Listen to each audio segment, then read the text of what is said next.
നിങ്ങൾ first സ്ക്രീനിലുള്ള question വ്യക്തമായി വായിച്ചെന്ന് വിശ്വസിക്കുന്നു. അത് ഒന്നോ രണ്ടോ തവണ കൃത്യമായിട്ട് വായിക്കുക. അതിനുശേഷം അത് നോട്ടിലേക്ക് പകർത്തി എഴുതുക. കൃത്യമായി ക്വസ്റ്റ്യൻ മനസ്സിലായതിനു ശേഷം ഈ വീഡിയോ കാണുക. ക്വസ്റ്റ്യൻ ഇതാണ്: ഒരു ലൈറ്റ് വേവ് വാക്വത്തിലൂടെ ട്രാവൽ ചെയ്യുകയാണ്, ശൂന്യതയിലൂടെ ട്രാവൽ ചെയ്യുകയാണ്. അതിന്റെ വേവ് ലെങ്ത്, അതിന്റെ വേവ് ലെങ്തിന്റെ സിമ്പൽ ആണ് ലാംഡ. ലാംഡ 600 നാനോമീറ്റർ ആണ്. 600 നാനോമീറ്റർ ആണ്. ആ ലൈറ്റ് വേവിന്റെ വേവ് ലെങ്ത് ലാംഡ 600 നാനോമീറ്റർ ആണ്. എങ്കിൽ ആ ലൈറ്റ് വേവിന്റെ ഫ്രീക്വൻസി എത്ര? അതാണ് ക്വസ്റ്റ്യൻ. ആ ലൈറ്റ് വേവിന്റെ ഫ്രീക്വൻസി എത്ര? അതാണ് question.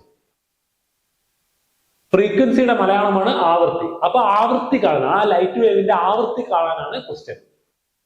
So frequency is equal to C by ലാംഡയാണ്. ഇത് നമുക്ക് അറിയാവുന്ന കാര്യമാണ്. Frequency is equal to C by lambda. ആവൃത്തി എന്ന് പറയുന്നത് speed of light in vacuum divided by wavelength ആണ്. When light travel through vacuum, വാക്വത്തിലൂടെ ലൈറ്റ് ട്രാവൽ ചെയ്യുമ്പോൾ ആവൃത്തിയുടെ equation C by lambda, speed of light in vacuum divide by wavelength, തരംഗ ദൈർഘ്യം. Lambda എന്ന് പറയുന്നത് തരംഗ ദൈർഘ്യം അഥവാ വേവ് ലെങ്ത് ആണ്. സോ ഈ ഇക്വേഷനിൽ നമ്മളുടെ വാല്യൂ പുട്ട് ചെയ്യുകയാണെങ്കിൽ, ഓരോ വാല്യൂയും പുട്ട് ചെയ്യുകയാണെങ്കിൽ നമുക്ക് ആൻസർ കിട്ടാവുന്നതാണ്. സിയുടെ വാല്യൂ 3 × 10⁸ മീറ്റർ പെർ സെക്കൻഡ് ആണ്. സിയുടെ വാല്യൂ 3 × 10⁸ മീറ്റർ പെർ സെക്കൻഡ് ആണ്. ലാംഡ വാല്യൂ നമ്മൾ ക്വസ്റ്റ്യനിൽ തന്നിട്ടുണ്ട് 600 നാനോമീറ്റർ ആണ്.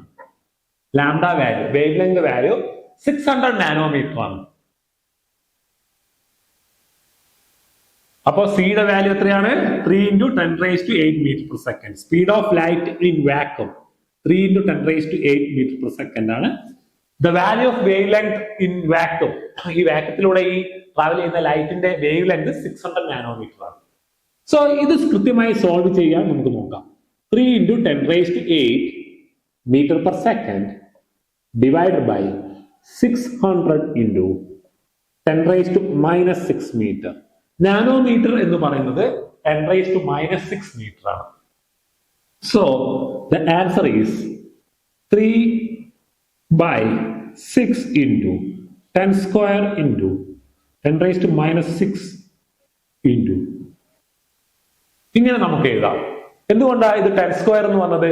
600-ൽ 2 സീറോസ് ഉണ്ട്. ആ 2 സീറോസിന് എനിക്ക് 10² എന്ന രീതിയിലേക്ക് എഴുതാൻ പറ്റും.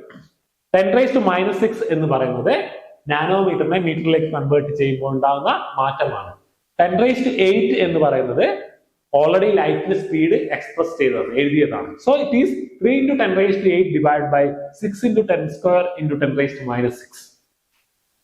So the answer is 3/6 × 10⁸ by 10⁻⁴ ആണ്.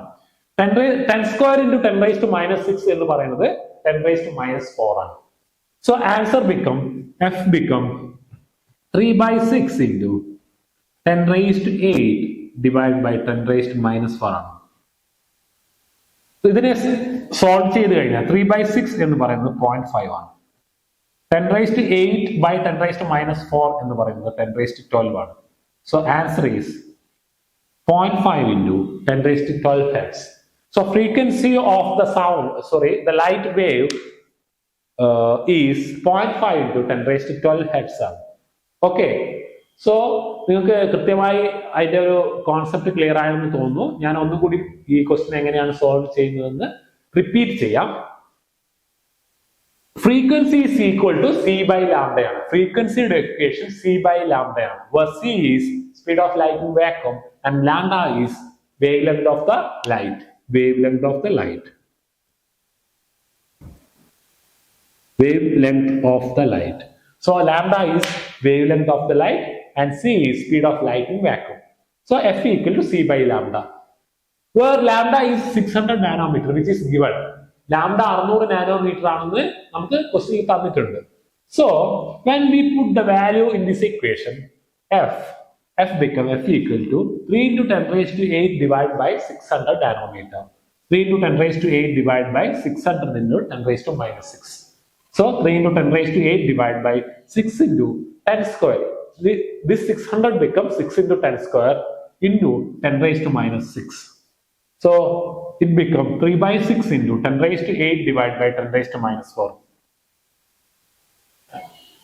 So by solving it, the frequency becomes f equal to 0.5 into 10 raised to 12 hertz. So frequency value 0.5 into 10 raised to 12 hertz ആണ്. അപ്പോൾ ഈ ക്വസ്റ്റ്യൻ കൃത്യമായി മനസ്സിലായെന്ന് വിശ്വസിക്കുന്നു.